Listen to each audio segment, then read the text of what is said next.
जी हाँ दोस्तों, आप समझ ही गए होंगे हेडिंग देख के कि क्या आपने भी अप्लाई कर लिया है नॉर्दर्न हेमिस्फेयर का वास्तु सदर्न हेमिस्फेयर में। तो ये वीडियो आपके लिए देखना बहुत जरूरी है। सबसे पहली चीज दोस्तों, नॉर्दर्न हेमिस्फेयर का क्या वास्तु है। नॉर्दर्न हेमिस्फेयर का वास्तु है नॉर्थ ईस्ट खुला और खाली रखें, साउथ ईस्ट में अपनी किचन बना लो, साउथ वेस्ट में अपना बेडरूम ले आओ, मास्टर बेडरूम बना लो, नॉर्थ वेस्ट में drawing dining family area, north east में फैमिली एरिया और अपना मेन एंट्रेंस नॉर्थ या ईस्ट की बहुत बढ़िया घर बनता है। स्पेस आकाश तत्वों को खाली रखो। यही चीज आपने अप्लाई कर दी है सदर्न हेमिस्फीयर में। यही वास्तु, इंडिया वाला वास्तु आपने अगर किसी भी कंट्री पे अप्लाई कर दिया है वर्ल्ड के, क्योंकि यूएस में भी अगर आप जाते हैं वहां पर भी वास्तु के 12.5% लगभग 10 से 15% फैक्टर्स चेंज होते हैं, क्योंकि इंडिया में छतों के ऊपर हट्स नहीं होती, यूएस में होती हैं। यूएस में स्ट्रेट छत आपको शायद ही मैंने कहीं नहीं देखी। मैं बहुत बार यूएस गया हूं बट एक बार भी मैंने नहीं देखी। तो अगर आपने भी सदर्न हेमिस्फीयर में बना ली है अपनी किचन साउथ ईस्ट डायरेक्शन में, या बना लिया है अपना मास्टर बेडरूम नैऋत्य कोण में, तो हो जाइए सावधान। क्यों? क्योंकि सन का मूवमेंट सदर्न हेमिस्फीयर में डिफरेंट होता है। जो साउथ ईस्ट में हीट आपको नॉर्दर्न हेमिस्फीयर में मिल रही है, वो हीट आपको सदर्न हेमिस्फीयर में नॉर्थ ईस्ट कॉर्नर में मिलेगी। इट मींस कि अगर आप नॉर्दर्न हेमिस्फीयर में किचन बना रहे हैं साउथ ईस्ट में, तो आपको सदर्न हेमिस्फीयर का जब आप वास्तु करते हैं तो आपको अपनी किचन बनानी है नॉर्थ ईस्ट में। और अगर आपने बना ली है साउथ ईस्ट में तो देख लेना, नोट कर लेना, जो किचन यहां पर नॉर्थ ईस्ट में बन के नुकसान करती है वही किचन आपको साउथ ईस्ट में बन के नुकसान करने वाली है सदर्न हेमिस्फीयर में। दोस्तों सेम ऐसा ही चीज अप्लाई होती है साउथ वेस्ट नैऋत्य कोण के बेडरूम पे, कि अगर आपका बेडरूम नॉर्दर्न हेमिस्फीयर में साउथ वेस्ट डायरेक्शन में आ रहा है, बहुत अच्छा है। अगर वो ही बेडरूम सदर्न हेमिस्फीयर में साउथ वेस्ट कॉर्नर में आ गया तो आपके लिए नुकसानदायक है, क्योंकि वो नॉर्दर्न हेमिस्फीयर का नॉर्थ वेस्ट हो गया। नॉर्थ वेस्ट, अब आप खुद सोच लीजिए कि नॉर्दर्न हेमिस्फीयर में अगर इंडिया में या किसी भी नॉर्दर्न हेमिस्फीयर के कंट्री में आपका जो मास्टर बेडरूम है एयर कॉर्नर में आ जाता है तो आपको क्या समस्याएं आती हैं।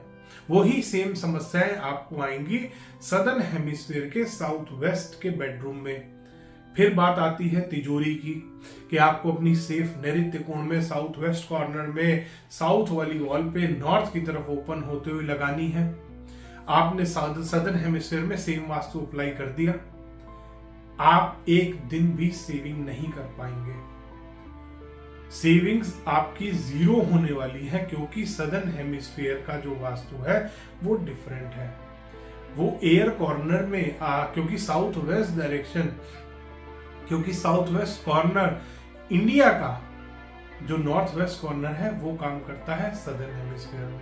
इट मींस आपने सदर्न हेमिस्फीयर के एयर कॉर्नर में अपनी सेफ रख दी है, जो कि आपके पैसे को अगर एयर कॉर्नर में आप सेफ ले जाके रखेंगे तो आप समझ जाइए पैसा कहां जाने वाला है, पैसा हवा में उड़ने वाला है। तो इसीलिए जब आप किसी भी कंट्री में वास्तु अप्लाई करते हैं, सबसे पहले उस वास्तु कंसल्टेंट से पूछ लीजिए कि आप क्या कॉपी पेस्ट करने वाले हैं इंडिया का वास्तु, या आप यहाँ की ज्योग्राफिकल लोकेशन, ज्योग्राफिकल पूरा जो आसपास का हमारा एनवायरनमेंट है, आसपास का जो हमारी टोपोग्राफी है लैंड की, उसके हिसाब से लॉजिकल और साइंटिफिक वास्तु करेंगे।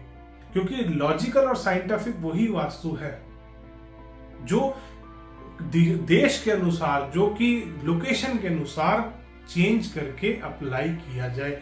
अगर आपको सच में रिजल्ट ओरिएंटेड वास्तु चाहिए तो जब यूएस में हम वास्तु करते हैं तो इंडिया वाला वास्तु सेम अप्लाई नहीं होता।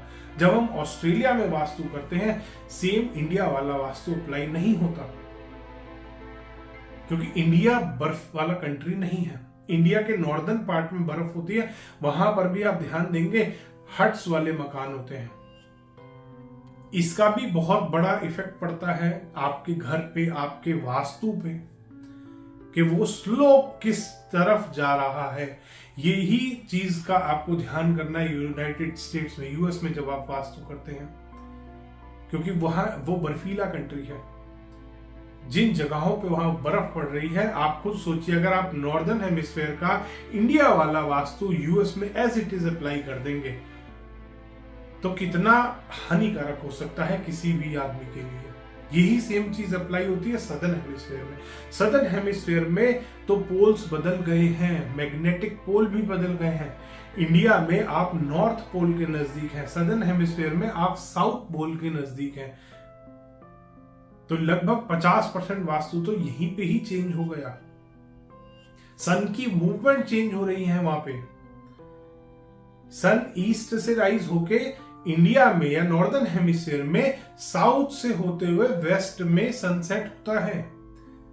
यही सेम चीज ऑस्ट्रेलिया में, किसी भी सदर्न हेमिस्फीयर के कंट्री में किस तरीके से चेंज होती है। ईस्ट से सनराइज हुआ, नॉर्थ की तरफ होते हुए वेस्ट में सनसेट होता है।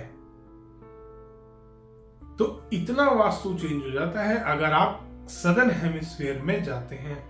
तो अगर आपने भी कर लिया है इंडिया वाला वास्तु अप्लाई, तो समझ जाइएगा आपको रिजल्ट नहीं मिलने वाला। धन्यवाद दोस्तों, वीडियो पसंद आया तो इसको लाइक करें, शेयर करें और चैनल को सब्सक्राइब करना ना भूलें।